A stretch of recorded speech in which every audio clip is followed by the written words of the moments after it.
Hi everyone, in this video we are going to take a look at the most important effects on Audacity and how you can use them in your productions. So first of all, let's do a test recording. So 1, 2, 3, test. Okay, so select the audio, and the first effect that we can use is the amplify one. I explained this in the previous video, and what these basically do is we have a peak amplitude, so a target in dB, and the amplification in decibels. So now let's see at how many decibels is our audio peaking. So 1, 2, 3, test. Yeah, almost at -6. So let's go to effect, amplify, and let's say that we want our audio to peak at 0. So let's click OK, and our audio will gain 7.264 decibels. So, and as you can see, it will peak right at the top. So 1, 2, 3, test. Now it's too loud, so if we want to do a little bit of gain reduction, you can also use the slider. Let's set like -6 as a target, and let's hear. So 1, 2, 3, test. Okay, perfect. The next one, so AutoDock needs another track, being a musical one. So if, for example, you are making a commercial for TV, an ad or something, and you want your voice to be a voiceover on your music. So let me open a second. Let me import an MP3, the orchestra one. So let's say that, okay, so let's say that you want your voice on a piece of music, but for example, the music is too loud on some parts. What you can do is use the AutoDock effect. So how can you use that? So first of all, let's add a mono track and drag the voice down the music track, and then select your music track, the one you want to reduce, go to Effect, AutoDock, and then you can select how many decibels you want the music to reduce whenever the voice comes in. So now I set it on -15, and so if we press OK, we can see that as soon as our voice kicks in, the music drastically has a gain reduction. So let's hear it. So 1, 2, 3, test. You can also choose the velocity of the gain reduction. So if I put like 1.75 seconds, it will take it 1.75 seconds to reach from 0 to -15. Oh yeah, now they added the effects one on another. So let's do it again. Okay, so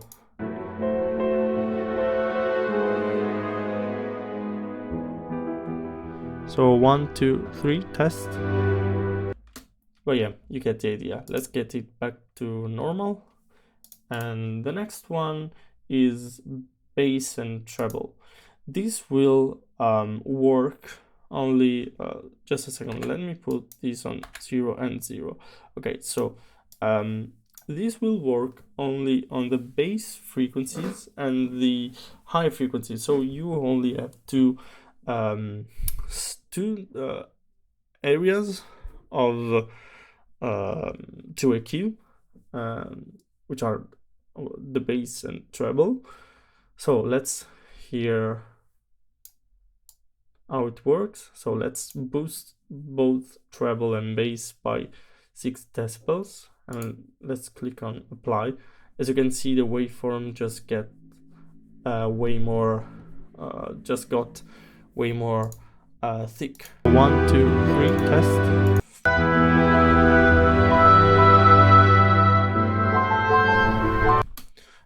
And yeah, you can also hear that there's a little bit more bass and treble. But yeah, let's get it back to 0 here and 0. You can also choose the output volume to do a gain boost.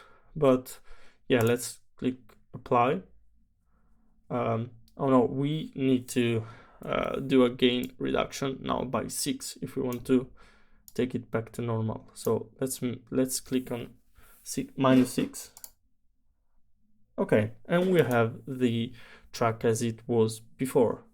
So next one is change pitch, speed, and tempo. So if you see here, we have a playback speed slider.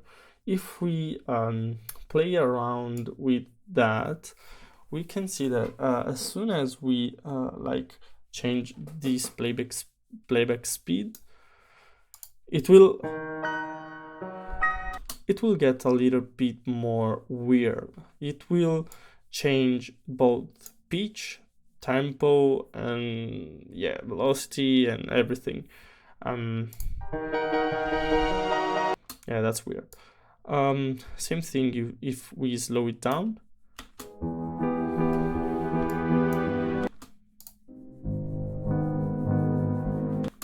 Yeah, the pitch goes really low and it gets slower.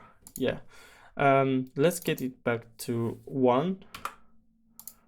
Remember, not 0, because yeah, you get the idea. But if you want to work separately on pitch, speed, and tempo, beware, because this change speed is basically this slider here. So let's click on change pitch first. And okay, so this will detect the key of your audio, and you can change it to another key. For example, if now it's on F, you can change it to whatever key you want, or you can do that with this slider and working on the frequencies. And here is the percent change. So if, for example, we slide it all the way to, not all the way, but like 100 Hertz, 110, and click OK, this will only affect the pitch of our song.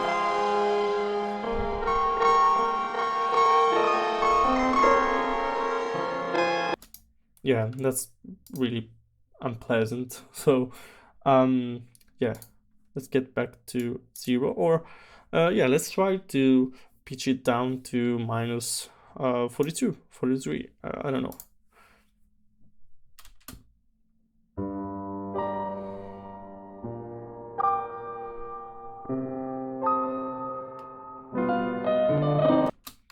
Yeah, I don't like it. So let's get it back to normal. Okay, the next one is change speed. That's basically this slider here, as I was saying before. And we have changed tempo. You can work on this slider, or if you have like a beat, you're working, for example, on a song, you can change your tempo from the beats per minute from your BPMs. So for example, if your song is at 120, for example, and you want to make it faster, you can type there the starting BPM, so the one of your songs. And yeah, also using this slider, but you can also type in the amount of BPM you want to change that as a target, or you can use the length in seconds. So for example, if now our song is 82 seconds long, we want to make that faster and make it last 64 seconds. We press OK.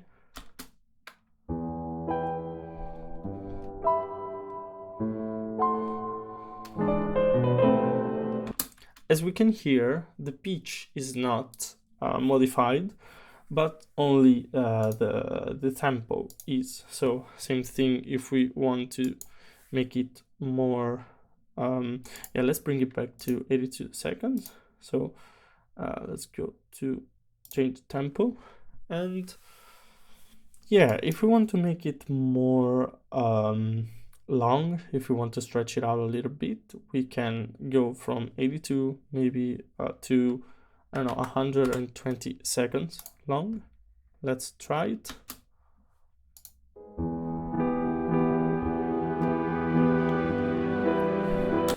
Same thing as before for the pitch, but as you can hear, it's way more slower. But another thing is that if you paid attention, it's like there's some weird grainy stuff going on if you stretch it that way. So if you want to stretch a song a lot, so let's bring it back to normal. There's a plugin named Pulse Stretch. This effect is really cool. So let me just select an audio section. This effect is really cool. What this does is basically stretch. I don't know how this works in the proper sense of the word, because that's some weird technology and it's really cool, but this stretch the songs a lot without losing quality. So to give you a preview, let's go back, pulse stretch, to give you a preview.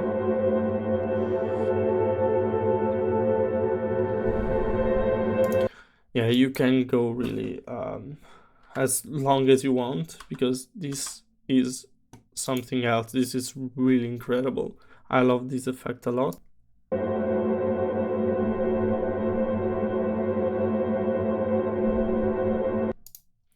Yeah, that's a really cool effect. I love that. You can make a lot of stuff, a lot of ambient stuff with this. And yeah, the next one is the click removal.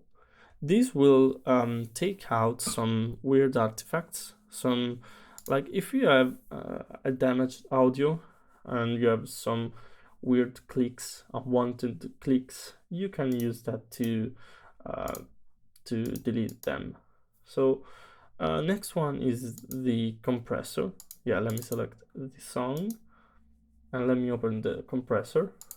So a compressor by definition is a tool that you can use to balance the dynamic range of a track. So you can like level the quietest part with the loudest part. You can use this also to work on the transient if you don't want any weird transient. So if we like leave these settings here, this will like boost a little bit our track. So let's give it a look. Yeah, so but let's bring it back to normal.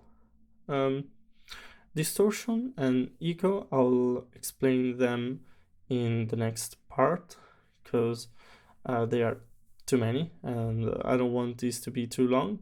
So yeah, fade in and fade out. If you want the track to start or end in a more soft way, you can use this to effect. So fade in, this will create an envelope of the volume of the track.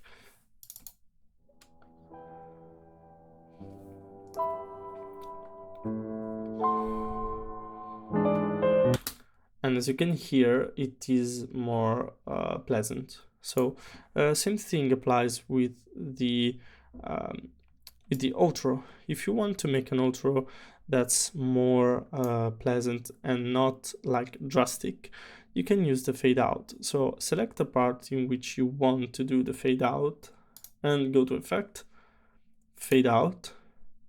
Okay, we left this part, but that's not a problem.